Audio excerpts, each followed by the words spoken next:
Hello, my name's Liz, and in this lesson I'm going to give you all the essential information and tips that you need to be successful in your IELTS listening test. We're going to start by reviewing the exam content, and then we will move on and I will give you a lot of useful tips. There is only one IELTS listening test. All IELTS students take the same listening test. So if you're taking academic IELTS or general training IELTS, you all take the same test, the same questions, the same format, and the same scoring. It is exactly the same for everyone. Having a look at the content of the listening test, there are 4 sections and there are 40 questions in total. Now, the first 2 sections are the easiest, and they are social. That means the context, the situation is a social situation, an everyday situation. And the last 2 sections are more difficult. They are academic in content. Now, section 1 has 2 speakers, a social situation. Now, a typical example is a phone conversation where somebody is registering for a course. So, for example, they need to book a course and they need to know what date, they need your name, they need your address, your telephone number, or perhaps you're booking a table at a restaurant or organising to meet someone and you need to think of the time that you're going to meet. So it's very specific information. And it is quite easy, and it's quite easy to improve that section. The next one, number 2, is also social, so an everyday situation, but it's only one speaker. A typical example would be a tour guide. So that would be a tour guide explaining about a resort, so what facilities there are, or the history behind the resort. Another example could be, for example, talking about an historic building or talking about a charity, a company or an organisation. Section 3, the first academic section, that has 3 to 4 speakers. Now, this is challenging because it's a discussion, an academic discussion. Now, when you've got 3 to 4 speakers, that means you've got different voices. And you have to be able to identify who is speaking and who is saying what. So that could be quite challenging. But the most difficult is section 4. That is only one speaker and it is an academic lecture. The listening test takes 40 minutes in total. 30 minutes are for the audio. So that means you have 30 minutes to listen to the recording and answer the questions. At the end of the 30 minutes, you are given another 10 minutes. And that is so that you can transfer your answers from the question paper, which is where you write your answers when you're listening, to the answer sheet. Here is an example of the answer sheet for IELTS listening. Now you can download this answer sheet, and it's very important, I think. Number 4 for your tip is to practice using it. Before you go into your IELTS test, it's very important that you're comfortable with all parts of the test. And that includes spending 10 minutes transferring your answers from your question paper onto this answer sheet. To write your answers clearly so that they can be easily read onto the answer sheet. Moving on to tip number 5. You will hear the recording only once. It is not played again. So that means that when you have your test, you need to listen to the recording, read the questions, and at the same time write down your answers. So that means at one time you are listening, reading and writing. So you really are multitasking during this listening test. It can be quite difficult and it's something that you do need to practice. Number 6, many students ask me, can they use a pencil or a pen? The answer is you need to write your answers onto the answer sheet using a pencil. and that's the same as the IELTS reading test. Tip number 7. The scores are calculated by the number of correct answers you have. So there are 40 questions, there are 40 points. And each time you get a correct answer, you get a point. And that is how your band scores are calculated. Let's move on to tip number 8. Tip number 8. You can write your answers in capital letters or lowercase. You can choose, but whichever one you choose, you must stay with that choice. If you decide to use capital letters, all your answers must be written in capital letters. You can't change suddenly on your answer sheet. Or if you choose lowercase, you must make sure that all your answers are written with lowercase on your answer sheet. Now, capital letters means every single letter is written as a capital. There is no difference at all. But if you're using lowercase, you need to remember that some words start with a capital letter. So, for example, names or places will start with a capital letter. So make sure if you do decide to use lowercase that you remember your capital letters at the start of your answers for names and places. Tip number 9. If you look at your question paper, it will always tell you how many words you need for the answer. It will give you a rule. For example, no more than 2 words and/or a number. These instructions, you've got to pay attention.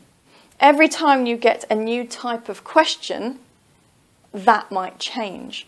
So you must always look, how many words can I have for these answers? And when I move further down the page, how many words has it changed?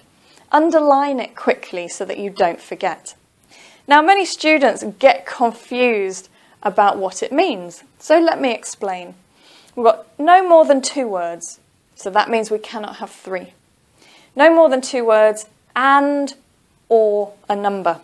So that means we can have 2 words and a number, or we can have just a number. So let's have a look at the options so that you understand more clearly. You could have 1 word. You could have 2 words, but not 3. You could have 2 words and a number. Or you could have just a number. Now be very careful with the instructions, because you can see here it says a number. Sometimes it says and or numbers. And if that's plural, it means you might have 2 numbers. So make sure you pay attention to the instructions very closely. Many students ask me about number 10, which is, should we use prepositions? Should we write hospital or the hospital or at the hospital? What should we write for the answer? Well, it depends on the type of question you have. I will show you later in this video that there are many different types of questions: form completion, sentence completion, note completion, summary completion, and each of them are a little bit different.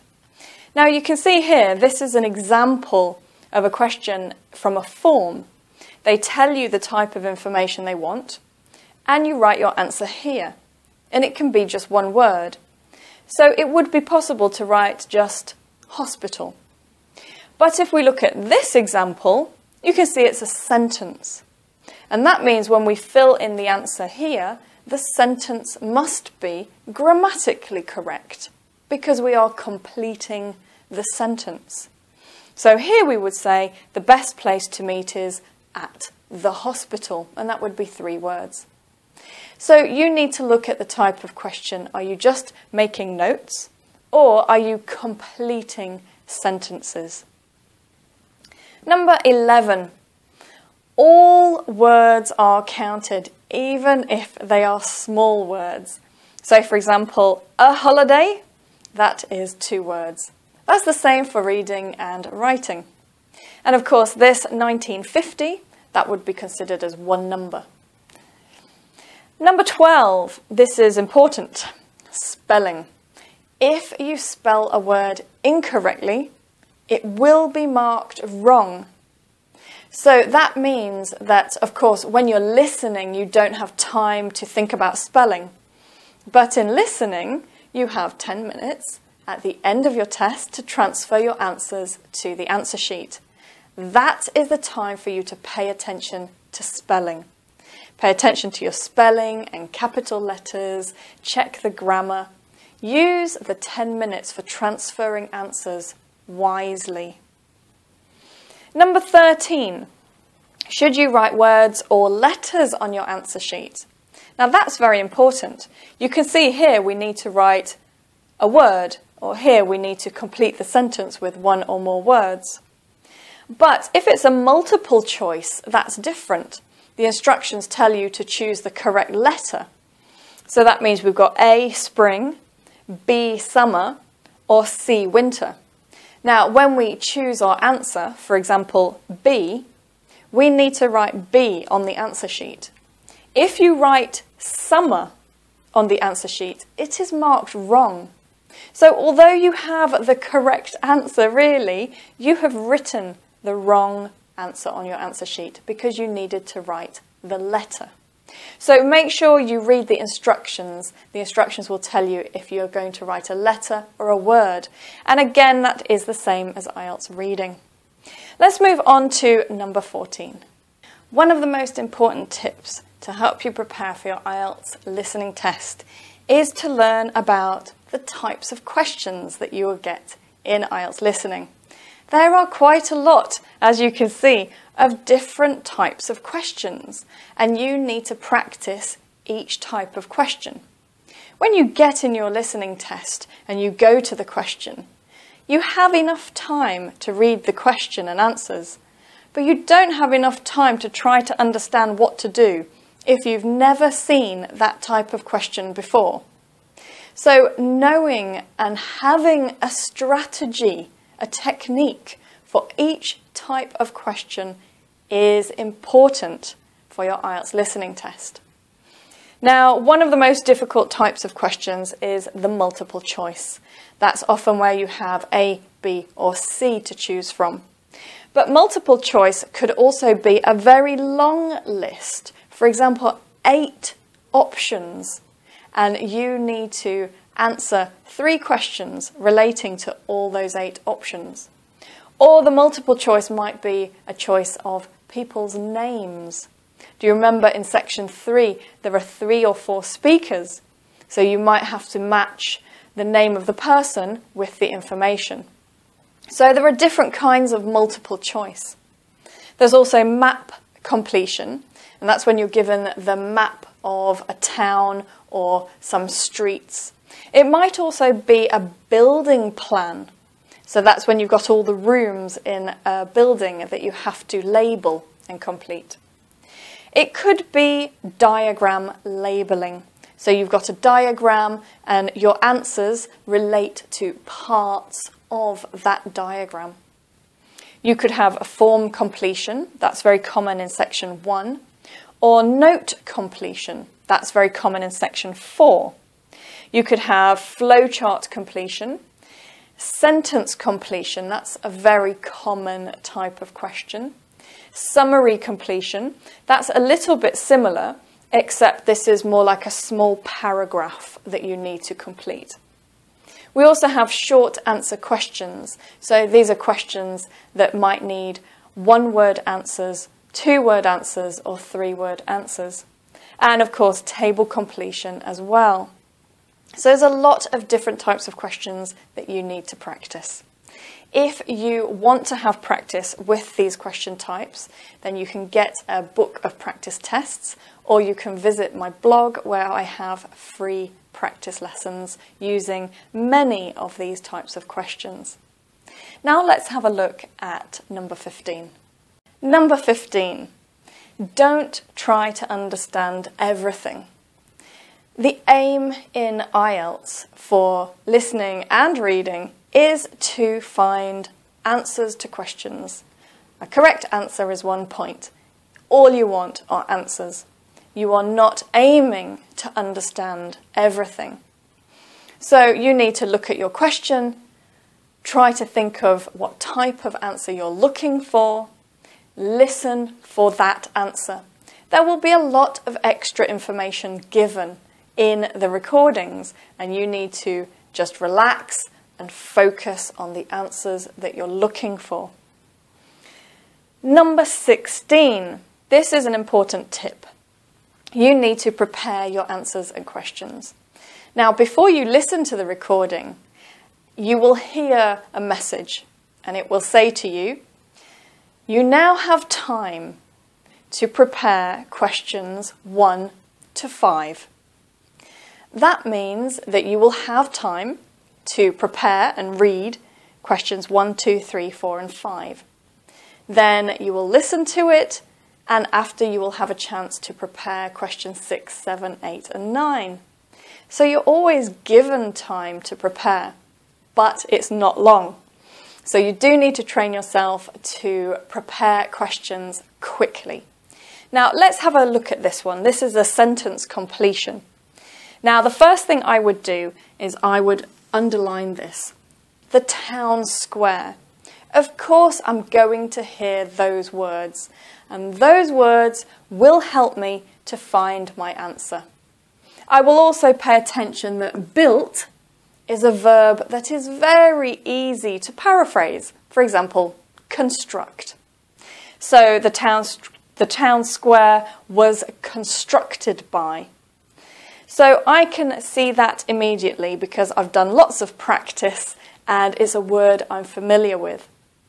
Another key word would be this one, by. When you see a preposition, you often have a good idea what type of answer you need to complete the sentence. For this one, obviously, it's probably going to be a person. The town square was built by someone. But be careful because IELTS is testing your English. And by could be a person. It could also be an organisation. It could be a group of people. So, for example, the town square was built by local craftsmen.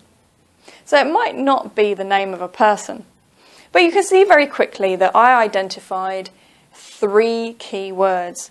1, because I know I will hear those words. That's the main content. 2, because that could be paraphrased. And 3, it tells me what type of answer I need. So that is how you prepare your questions. Tip 17. Answers can come quickly, so be prepared for that. The answers do not come at regular intervals. You could get suddenly 3 answers coming together. That means you need to keep your eye on the next question. So don't just look at the question that you're looking for. Keep your eye on the other questions coming so you can move quickly to the next question and you don't lose time, you don't get lost. Now, because the answers come quickly, you don't always have time to write long words. If the answer is university bookshop, you might want to just make a note. If it was university bookshop, I would do this. I would write that on my question paper. And then when I transfer my answers to the answer sheet, I would write the full words, which is university bookshop. So making notes is very useful. You should also make notes of possible answers because maybe you're going to miss one. You can write all over your question paper. The examiner will never see it. So make notes on your question paper. Write down the short version of the word if you need to and transfer correctly to your answer sheet. Tip number 20. There may be a gap between answers. So here we have answers coming quickly, but also there could be a gap. And this is when students start to panic. They're listening and waiting, and there's no answer. And the recording is going and going, and they get very nervous. That's the reason it's important to underline your key words, because then you know that you need to wait for these words to come. So don't panic. You need to be calm and keep listening. Keep your eye on the next question, make notes while you're listening, and be prepared for any gaps between answers. So let's move on now. Tip 21. Common traps. These are ways that IELTS really try to test your understanding and your vocabulary. Now, I'll give you an example of a common trap. This is when the answers are given. So, for example, shall we meet at 7 o'clock? Yes, definitely. Let's meet at 7.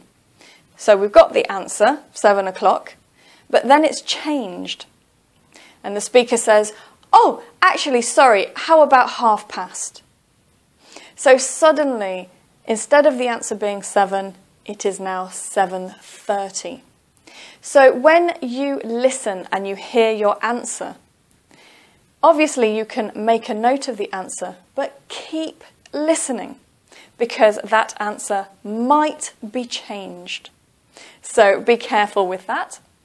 And another type of trap is when you have the same words in the question and the same words in the recording.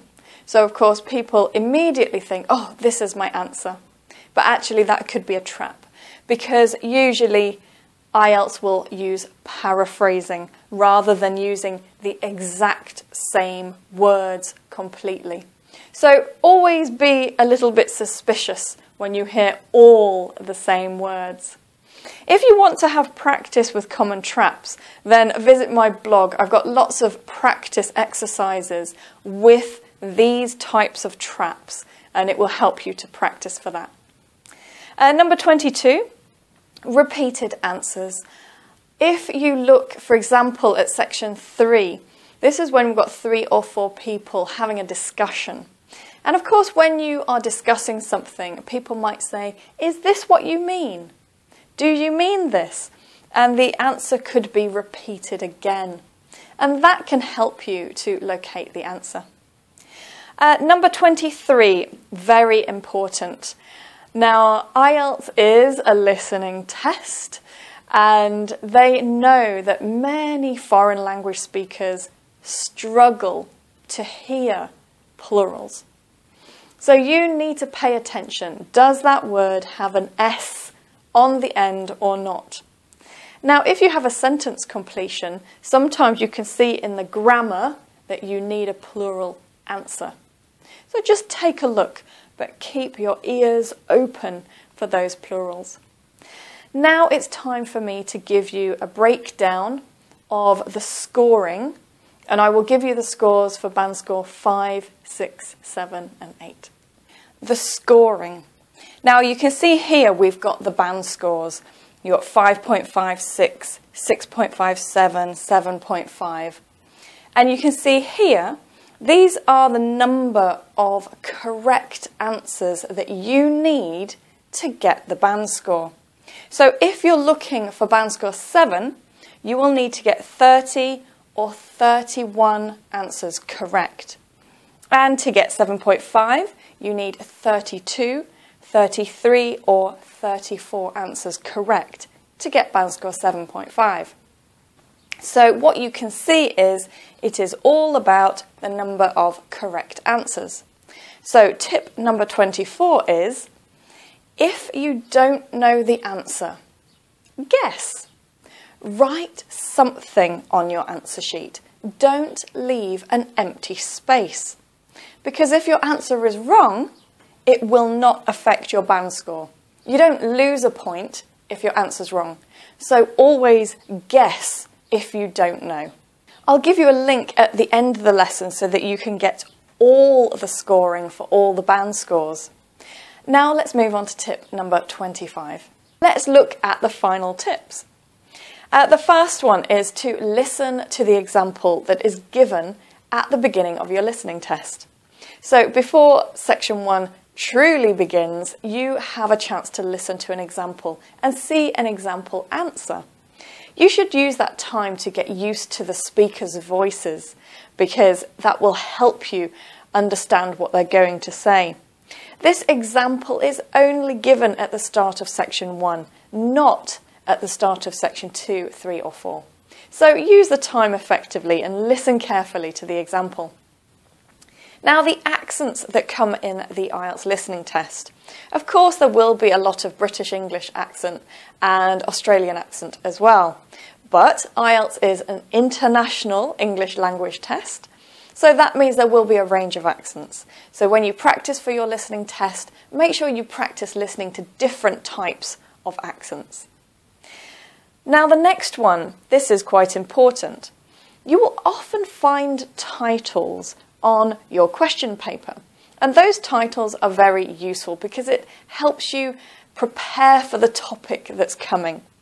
So if you have a diagram completion, map completion, table completion questions, have a look for the title, read it, underline it. Very useful. The next one, and this is very important, check where all the questions are. Now, IELTS will say, you now have time to prepare for questions 1 to question 7. So that means you know that you're going to get 7 questions. Make sure you check where the 7 questions are, because I have seen students who only prepared 6 questions because they didn't realise that question 7 was on the other side of the paper. So make sure that your questions are on one side, or maybe you need to turn over and look at the next page as well. So always check that. The next one, if you miss an answer, move quickly to the next question. That's very important. You don't have a chance to catch up if you lose your place in the IELTS listening test, because you only listen once to the recording. So keeping your place in the recording is very important. So if you miss an answer, don't worry about it, forget it, move directly to the next question. Another one, and this is very useful for section 3 and section 4, and that is that technical and academic language is often not paraphrased. Now, not all words, but often they are not paraphrased. So if you see a very complicated word or a technical word, then that can be useful for you. Don't be scared of that language. And it can be useful because it might not be paraphrased. And that means when you hear it, you know what question you're on, and you can keep your place. Let's have a look at some more final tips. This is a very important tip. For your answer, you need to write the words that you hear. Now, here's an example of something you might hear in the recording. Children must be accompanied by an adult at all times. And here is the question. So number 26. No children are allowed without, and you need to fill in the gap. You need to complete the sentence. Now here are 2 answers. No children are allowed without an accompanying adult, or no children are allowed without an adult. Now if we look here, we have to be accompanied by an adult. So it is true that children must have an accompanying adult, but that is not what the recording actually says word for word. The meaning is correct, but the wording is not. So this answer would be considered wrong. You can't change and reformulate the words. You need to listen and write down the words you hear. So the answer would have to be an adult. So be very careful not to reformulate the words, but to write what you hear. The final tips. This is important. Make sure that your headphones are working properly. Now you remember I told you at the beginning of section 1 there is an example played, and you can use that to also check that your headphones are working properly before the answers start coming. If your test centre doesn't use headphones for the listening test, and if the recording is played to the whole room, you can check the volume is all right for you. If there is a problem with the headphones or the volume, then you can put your hand up and a test invigilator will come to you and you can get the problem fixed. Now, finally, of course, the biggest problem that people have is concentration. You need to really concentrate for the IELTS listening test. If you lose focus at any time, you can not only miss an answer, but you can lose your place in the recording, and then it's very difficult to locate the following answers. So you need to practice building your concentration before you go into your test. Now, if you found this video useful, please press like. And now it's time for me to give you some more useful links for IELTS listening.